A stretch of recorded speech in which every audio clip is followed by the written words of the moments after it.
We have Ohio State with us here.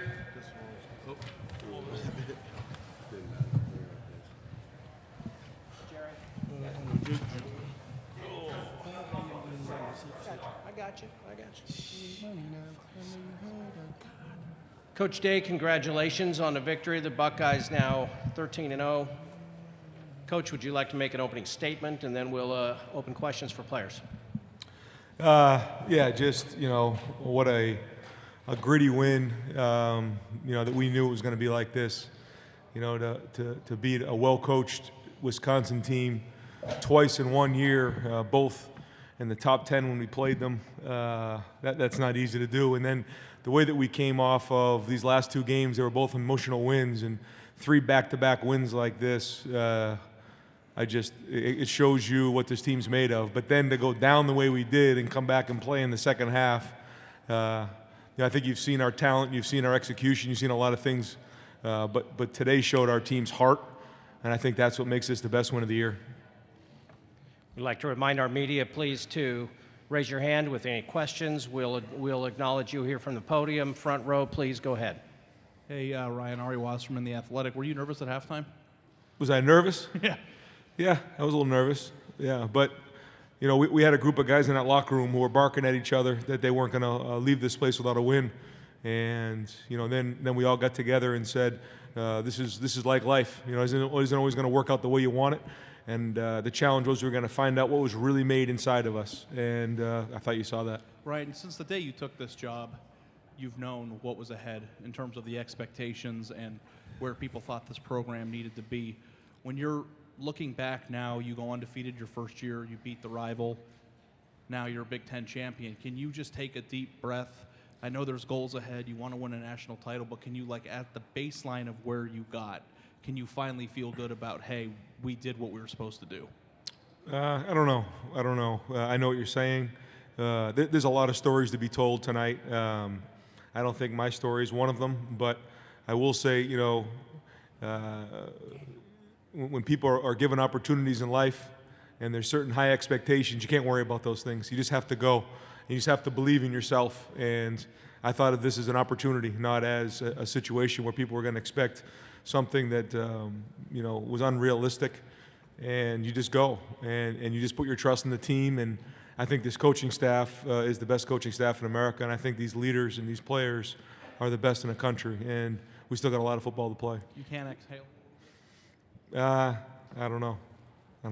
It's just that game was such an emotional game. I think we'll kind of get back to the hotel, take a deep breath, and then maybe get to enjoy it.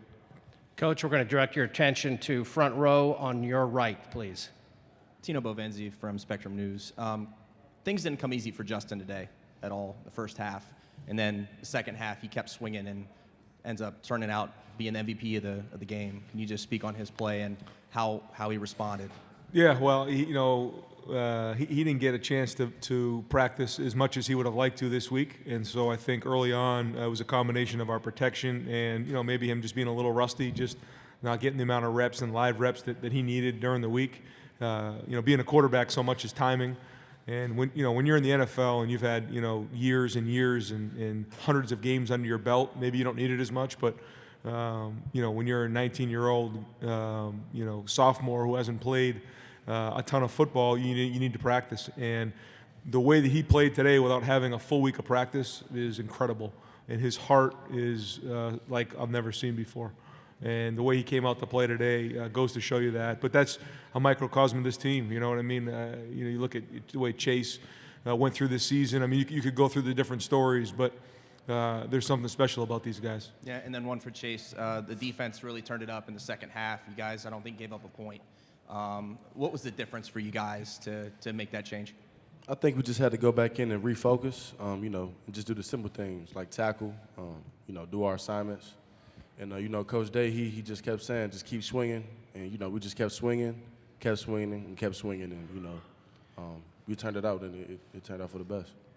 For our writers, we would like to please request let's ask questions for the players first to begin. We're going to go back to the third row on the left. Jay Graves report.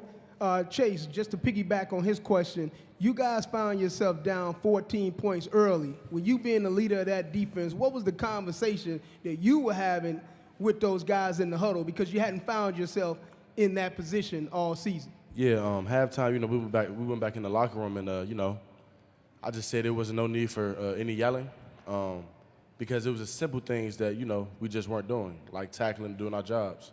And I feel like our second half, when we made those corrections, I feel like you see what happened, and we didn't give up any points. To the right, second row. Players, do you guys, there's going to be a lot of debate now. Do you think you deserve to be number one? And also for Coach Day, that question. And two, how much of coming out the way you guys did maybe had something to do with having played Wisconsin before, and it wasn't easy, but the final score was easy, I guess. Let's go and start with your first question. If you want to address that to the players, Justin, do you want to take that one? Number one? You Do I deserve think to we be should number one. Yeah. Really, just looking at it and knowing the guys on our team, I feel like a lot of guys just have heart, and of course the outsiders can't really see that. But in my heart, I think we should be number one, and I hope we are. So. Chase? Definitely, I think we number one, point blank. Period. I just feel like a team like this that hit a lot of adversity and has been tested, many times, and times like today. And to see us come back and not just come back, but we came back and we dominated just off two corrections. I feel like a team who could just flip the switch like that is, a number one worthy team. Coach Day, same question. Yeah, I think when you look at our resume and what we've done, beating Wisconsin when they're a top 10 team twice in 1 year, and then again this 3-game stretch was unlike I think any team has had in the country. And the committee does a great job of ranking these teams, and these are top 15 teams, top 10 teams that we played 3 weeks in a row. And I don't think if there's anything else that shows what this team's made of, you saw it here today. And the fact that we went down and played the way we did in the first half, but then to come back and play the way we did in the second half, not only shows you our talent, but shows you the heart of this team. And again, if there's a better team out there, I'd like to see them. Stay with questions for the players, please. Third row on the left. Yes, hi, it's Matt Trecanoy from Herb FM Sports Radio. So, Chase, go ahead and tell us how dominant you guys were in the second half. After we made our corrections, what we try to do is get 3 and outs, and I feel like for the most part, we succeeded. I feel like when plays had to be made, they were made. And I feel like really that's the only thing you can ask when the play has to be made and we make it, and we get off the field for the offense. I think that's the best thing we can do, and we did it. And then also talk about like in the third quarter where Wisconsin had a chance to score, they missed a field goal. How important was that for that point of the game? It was definitely a momentum shift, and I think our offense they just took that momentum, and just ran with it, and it just continued throughout the rest of the game, and we came out with the victory. Front row on the left, or rather on the right, please. Justin over here. This one wasn't easy for you in the first half, not by any stretch of the imagination. Yep. And then you guys come back in the second half, kind of explode a little bit, and you end up being MVP of the game. What does that mean to you? How sweet is this victory? This victory is definitely a once-in-a-lifetime victory, and I did struggle a little bit in the first half, but I just knew to myself that I'm a better player than what I was actually playing. So just kind of going back to my roots and just getting that confidence back and getting a rhythm. I think that kind of helped me a lot in the second half. Front row, left. Justin and Chase, did you need a game like this? Justin, does this help show what you're capable of being in the playoff? I just think the team knew we already had it in us, so I'm just glad the world actually got to see what this team was made of. So I'm glad it happened. It's definitely a good game for the nation to see when we get tested, and how we handle adversity, and I feel like as you see today, we handle adversity pretty well. So I feel like that's a big part of playing this game. For transcription, that second reply was Chase. Third row on the left. Chase, you missed a few games this season, but you came back and didn't lose any momentum on the way you were playing at the beginning of the season. Talk to everybody about how you were able to keep that same momentum going after missing 2 or 3 weeks. I think what I had to do is lean on, my brothers, Coach Day, all the coaches, my family, not really listen to the outside noise. And, I never got, my coaches and my team never said anything bad about the situation. They always had my back. And I feel like that just gave me even more confidence to, to continue every week and go out and, just try to play my best games.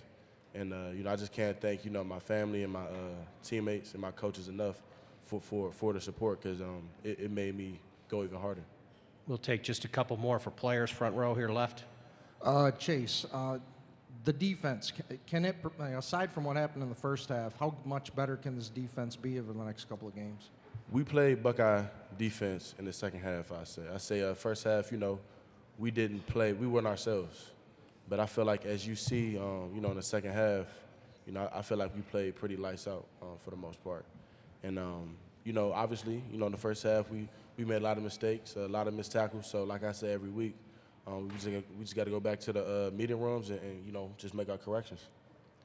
Do we have any remaining questions for the players? Back row. This is for Chase Young. Chase, how badly did you guys need that fake punt? And Drew Chrisman, he threw a bullet. Have you guys seen that in practice? Not maybe once. I'm trying to think. Maybe. I don't remember. But when he threw it, everybody was confused. I was like, whoa, like, what happened? And, it was a nice, pretty little, he floated it out there. It was a pretty pass. And, it definitely got us excited, definitely got the crowd excited. And I feel like that just continued our momentum throughout the game. We'll end on that one for the players. We'll dismiss Chase and Justin. Congratulations. Coach, as we look for our next question, do you want to address the fake punt question? Yeah, I felt like we needed a spark at that moment, and something that Mike Barnes had recognized that we thought we had a shot at, and we practiced it during the week, and Drew actually throws a pretty good ball, and, I always want to be aggressive, and we felt like we had it. We felt like we needed it at that point, kind of had to get a spark going, and, I thought that gave us a little juice there in the first half when we needed it. We'll take a few more for the coach. First row on the right, please. Coach, J.K. had another heavy carry game, and he delivered again. I mean, what does it say about him as a leader on this team to perform like this every single week, running the gauntlet on this tough schedule? Oh, man. I mean, 3 weeks in a row now. He's got 172 yards rushing on 33 carries. Wow. He ran hard. The offensive line, it wasn't. That's a good defense, and they kept swinging and swinging and swinging, and we were going uphill, and we knew we weren't going to run Justin in this game. That makes a huge difference. When you can't run your quarterback and we're not reading guys at the line of scrimmage, that changes everything. And so we knew going into the game that we weren't going to be able to do that. So we knew it was going to be hard, tough sledding, and they just kept swinging and kept playing hard. And I'm just proud of these guys, the way they responded. And then to follow that up, looking at the road ahead, it's most likely Clemson or Oklahoma, depending on where you guys end up, 1 or 2. The road doesn't get any easier from this point on. What's going to be the message to the guys when you guys find out tomorrow? Yeah, I told the guys enjoy this right now. We finished the race. It was tough at the end. It was like neck and neck. We finally finished this race. They need to enjoy it, and then tomorrow we'll come up for air and figure this thing out and figure out where we are and all this. But we need to enjoy this. This was a long road. These last 3 weeks were hard. They were tough, emotional. And I think our team's blown out right now. I think they need a little break. They need to get away from this thing and take a deep breath, because that took everything we had to win that game. Couple of more for Coach Day, front row left. Ryan, couple of new additions to the staff this year. Talk about the impact that Greg Madison has had, not only just on the defense, but on the overall program, his experience coming into this program. Yeah, it was huge. It was huge. That was one of the huge question marks coming into the season, and he's been a big part of our defensive success and the way that he's handled things. He's been in these spots before. He's got experience. He's won national championships. He's done a lot of things, and so he's had a major impact on our staff, and his experience is really critical for us. Let's go row 2 and then row 1. Ryan Gino Green from College Sports Overload. Even in defeat, Jonathan Taylor went over 100 yards and became the 7th player in FBS history to have more than 6,000 yards rushing. Talk about the impact that he's had not only on the Big Ten but in college football. Oh, man, what a back. I've not seen many guys who have the combination that he has of size and change direction, body control, power. He's a talented back, and it's been great to watch he and J.K. go back and forth here. And he ran hard, broke some tackles in the game, and nothing but credit for their not only their scheme and the way they're coached, but their talent. And he's one of the best backs in I guess in the Big Ten history, and he deserves all the credit he gets. Row 1 here on the left. Hey, Ryan, when you're in the middle of a season, when does it occur to you that you might have a team that is national title caliber? That's a great question. I think after the first Wisconsin game, you hope that maybe, we have a shot at this thing. And then as we go, we play Penn State and kind of work your way through it. And then, last week as we started to pull away in that rivalry game, you start to think, you might have a shot at this thing. And now that we've won this game here, I mean, we're 2 games away. So it's real now. And we deserve to be in it. And I think we've done an unbelievable job of staying in the moment and not getting too far ahead of ourselves. But now it's real, and so we're in it now. And so I'd say after this game, now is when you can at least say, hey, we got a chance at this thing. We've got time for 2 more. We're going to go to the right side front row. Ryan, the moment when you got to lift the trophy with your guys up there on the stage, it's pure elation for you. But what did that really feel like after? This is your first year and you're undefeated still, Big Ten champs. What did that feel like? Well, it felt great for our coaching staff. It felt great for the leaders. It felt great for this team who we've been through a lot together, and I'm just proud of them.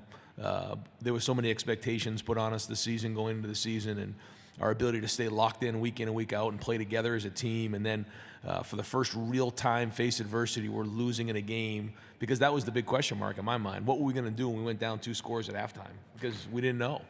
And then we responded the way we did in that third quarter. It was unbelievable. I mean, you could feel the electricity in the stadium, and then we just imposed our will. And I think that goes to show you how special this team is. And, again, after these 3 weeks, they've been 3 emotional wins. And to get this championship, it was just a great feeling. Coach Day, congratulations. Thank you very much for your time. Thank you. Good luck going forward. Thank you.